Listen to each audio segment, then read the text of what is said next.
So last week somebody backed up into my wife's truck and stuffed the bumper up into the quarter panel. Fortunately for us, we were able to track them down using a little bit of dash cam footage, some broken tail lenses, and a partial plate. So, I guess it's time for an upgrade. Step 1, pull the plate.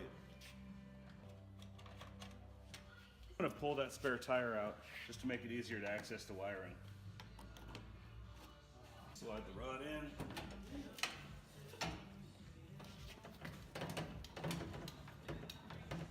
Here's the trick. Get it down to where it's just barely touching the ground. Lift it up and hang it on the bumper or trailer hitch. That gives you two hands to feed the T back up through the tire. Next, I need to pull the trailer wire harness off the back of the bumper. To do so, I need to pop this TPA up and off of this plunger. Push that in, and it helps to kind of push in on the harness and then pull it back off of there. Next, I need to disconnect the wire harness for the license plate lamps and the backup sensors. Flip this around, and there's another TPA right here, and these things get pretty crusty sitting out of the truck, so just be gentle with them, don't break it, and just kind of slide it back. And then it really helps to slide a little bit of PB blaster up in the crease, help break it loose. You want to squeeze in right here, wiggle, and pull that sucker apart. So after sitting here squeezing on it and prying on it for about 15 minutes, I found it was a lot easier to just stuff a little flathead screwdriver up underneath the tab, slip it in there,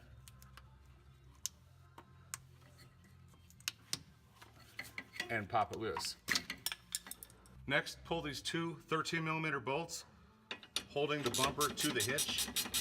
Next, I'm going to come up here behind the leaf spring shackle and knock off these 3 bolts. These 2 larger ones are 21mm. And this top one here is going to be a 15. There's another 21mm up in behind the hitch mount. Then there's another 18mm bed box bolt all the way up in there through the hole in the hitch. Just pull that sucker out on both sides. At this point, the bumper's completely unbolted, but I still need to remove these 2 18mm bolts on either side so I can raise the bed up and allow the bumper brackets to slide out. And then just loosen the front bed mount bolts as well. Don't need to remove them, just loosen them up enough so the bed can freely float. Okay, so with all the bed bolts removed in the back and then the front ones loosened, I put a block of wood on a floor jack up against the inside part of the bed. And I also took a bungee cord and attached it to the trailer hitch to keep the jack from kicking forward and backward. Okay, so we're just gonna go ahead and raise the bed up enough to clear the bumper brackets. Okay, and with the bed raised up just a couple inches, I'm gonna go ahead and grab the bumper and slide it on out.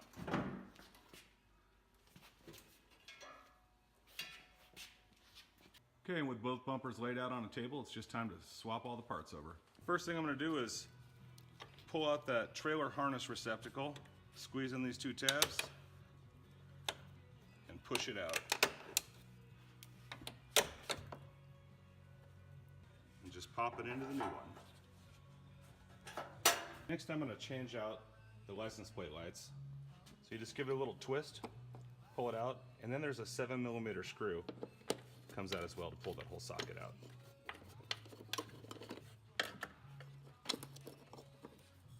And then just pull this little clip out and up and off of there. Transfer it over to the new one. I also picked up these 194 LED bulbs for the license plate lights. I'm going to swap those out when I install it. On the original bumper, I would slip this tab into a slot and then bolt this on here, but there's no slot here, there's just a second hole. So I'm going to rely on the little tab on the lens to hold it in place in there. Just going to transfer this body clip over and then slip the housing into place.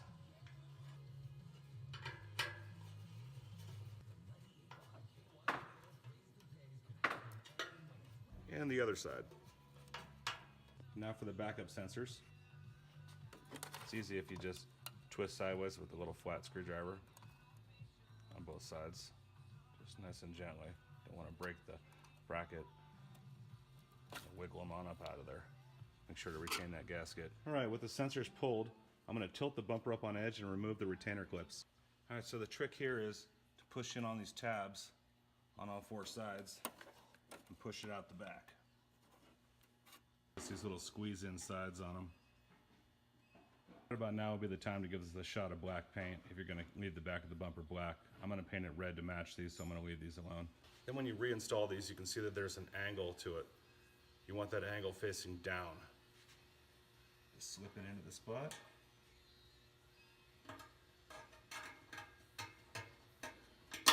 It's starting to look like a bumper. Next, to remove the spare tire access housing, you need to grab a pick or a screwdriver or something and pry each one of these little tabs back. Be careful because you're going to reuse this. Alright, with the majority of these folded back, kind of pop it down and out of there. Next we need to remove this ring, which is actually two pieces. So we need to take this inner ring off the outer ring. There are 4 detents, evenly spaced. So what we need to do is slip a screwdriver in behind there, pry that inner ring up and over each detent. Helps to use 2 small screwdrivers to work your way around.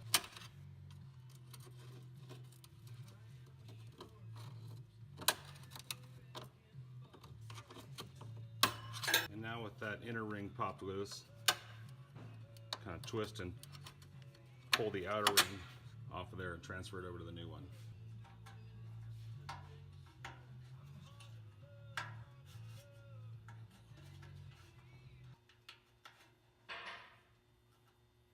It might help to drive the last little one on with the tap.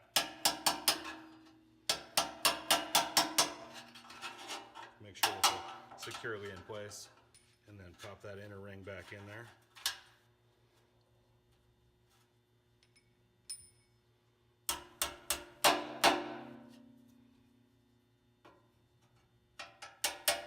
And then before reinstalling the spare tire access housing, I'm going to fold these little tabs back down to where they were originally.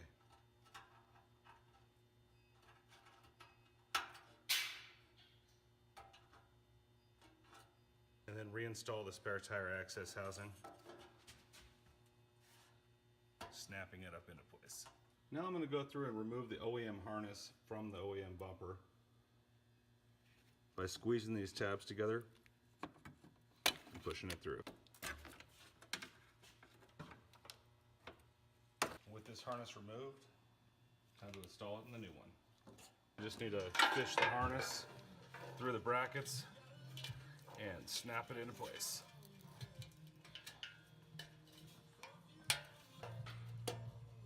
Replace these 194s with those LEDs. These will only work one way because the positive and negative on an LED, so if it doesn't turn on, I'll have to remove this and reinstall the bulb 180 degrees around. Unfortunately, there's no holes on the bumper to attach the OEM harness clips and hold the harness in place. So when I attach the license plate, I'm going to use screws all the way through and these little cable ties on the back side to hold it in place. Just keep working the way on down, plugging these things in as you go. Make sure that the gasket is actually on the sensor when you're putting them back in. They like to slip off of there. Go ahead and attach this part of the harness by drilling a hole and just sticking it through there.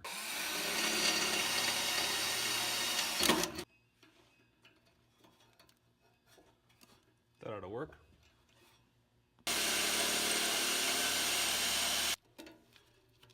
And now to install the light pockets, I'm going to cut these little tabs and remove this because I'm installing lights.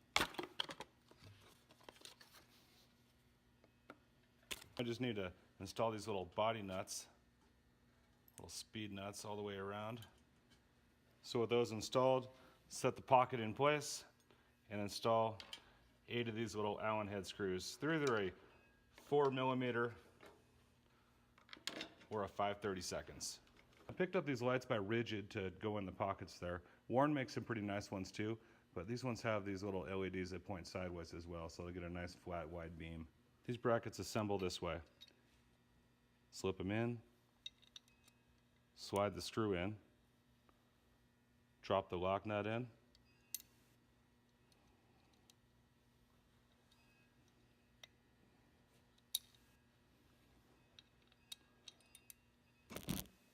and tighten it up using a 5mm Allen.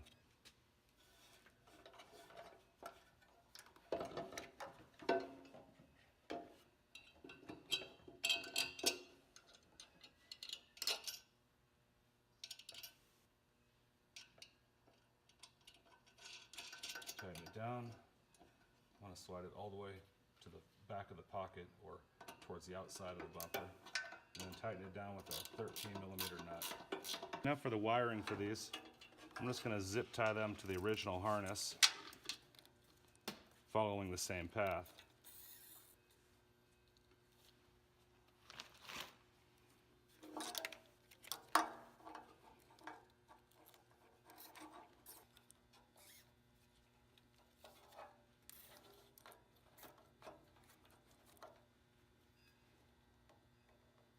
I picked up this fifth wheel wire harness from Kurt. What it does is it plugs into your factory plug on your bumper and then plugs into your factory harness, taking power away to go up to your bed for a fifth wheel.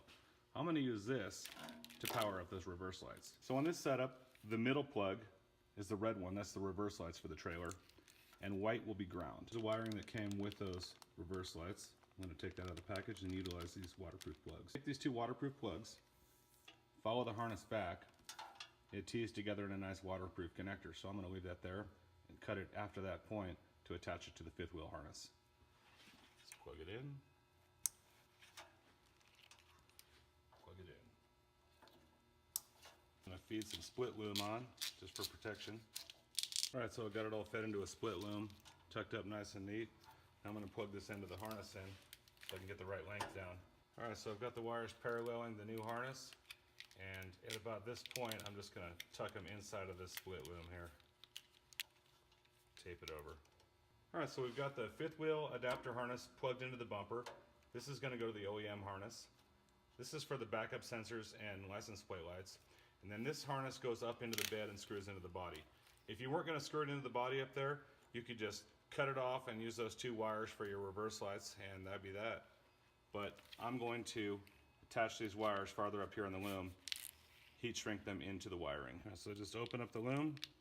The red one's going to be for the reverse, so we'll put that to the red or positive on here. And then the white one will be ground, so that it will go to the black one. Instead of cutting these wires in half, splicing these in, crimping them back together, I'm going to open up the plug at this end, remove that terminal, slide some heat shrink on it, and run it all the way down in the harness to this point so I can just strip the wire back. I'm going to pull the split loom back and then pull this TPA off the back of this socket.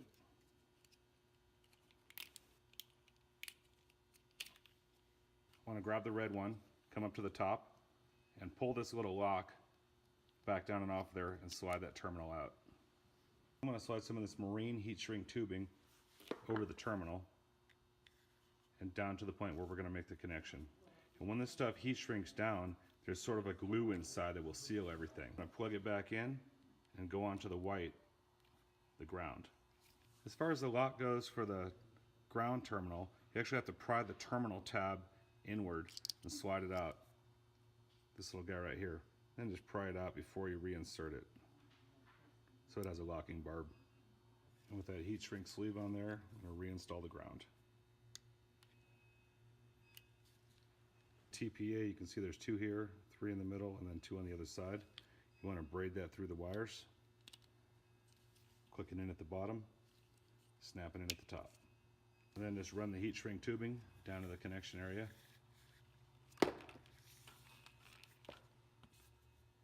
Just need to strip back the wires on the light loom. Come up to the point where they're going to splice in and strip this wire back.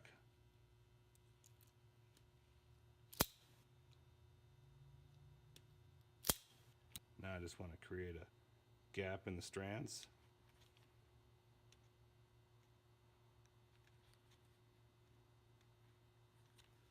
And feed the wire through.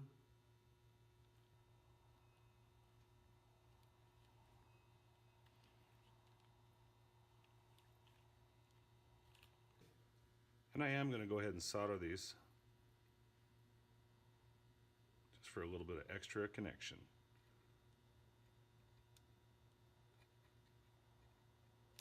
Alright, with those soldered in place, go ahead and slip the heat shrink over them. Shrink it down.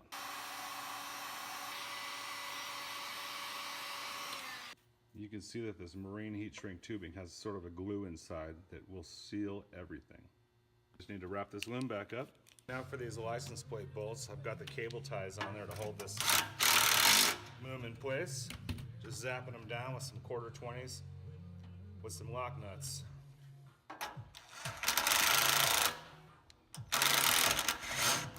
As I'm looking at the bumper mounting bracket, it's clear that this is the pivot point. The lower bolt and the upper bolt will have a oval slot to adjust the angle of the bumper.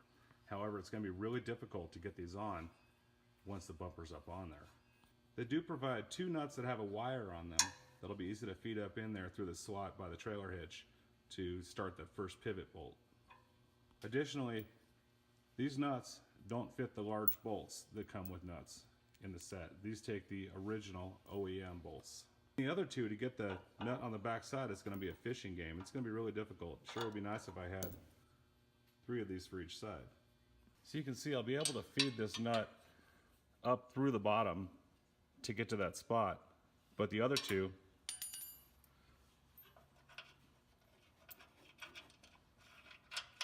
up here and down here, it's going to be really hard to figure out a way to fish your arm in there to put a nut on there. Another access hole farther back in the body that I may be able to reach my arm through. Slide the bumper into place. Line up the spare tire tube. Now that the bumper brackets are in past the point of the filler panel that they need to clear, I'm going to lower this back down.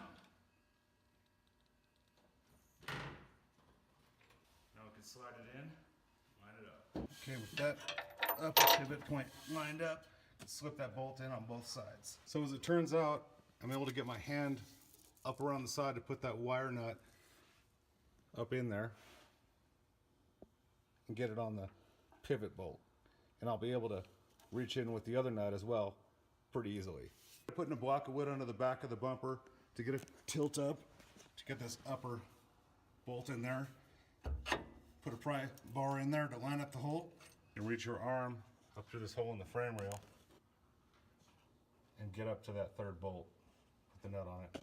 I'm going to feed these 18mm bed bolts back up in there. Tighten up the rear bed bolts and the front ones.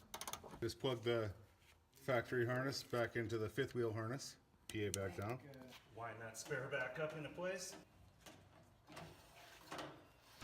Good to go. There it is at night. These things are so bright.